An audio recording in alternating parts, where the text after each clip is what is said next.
भाषा शिक्षण अनुदित समाचार के नए सत्र में आपका आज पुनः स्वागत है। आज की चर्चा में बजट, फ्रांस और बांग्लादेश की खबरों का अनुवाद करेंगे। Finance minister Nirmala Sitharaman will present the union budget for the financial year 2023-24 in the Lok Sabha on Wednesday at 11 a.m. वित्त मंत्री निर्मला सीतारमण बुधवार को 11 बजे पूर्वाह लोकसभा में वित्त वर्ष 2023-24 का केंद्रीय बजट प्रस्तुत करेगी। The copy of the budget will be laid on the table of the Rajya Sabha soon thereafter.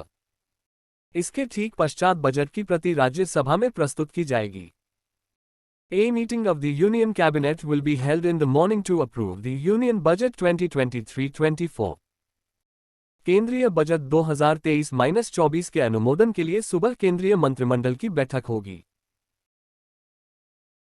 After getting the nod from the cabinet, M. Sitharaman will present the union budget in parliament. मंत्रिमंडल की सहमति के पश्चात श्रीमती सीतारमण संसद में केंद्रीय budget प्रस्तुत करेगी। French protesters launched a new push Tuesday to pressure President Emmanuel Macron into dropping a pension reform plan, with hundreds of thousands taking to the streets in strikes disrupting transport and schools.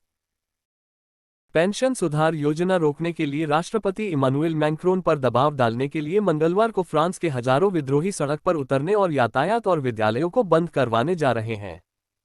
French protesters launched a new push Tuesday to pressure President Emmanuel Macron into dropping a pension reform plan, with hundreds of thousands taking to the streets in strikes disrupting transport and schools.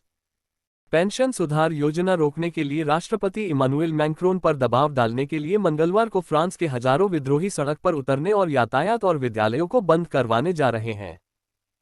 Union-led protesters came out for mass demonstrations for the second time in less than 2 weeks. 2 हफ्ते के अंदर ही संगठन के नेतृत्व में प्रदर्शनकारी दूसरी बार इतना बड़ा प्रदर्शन कर रहे हैं। The International Monetary Fund has signed off on a $4.7 billion support loan package for Bangladesh to help it cope with soaring energy and food costs that have sparked huge protests.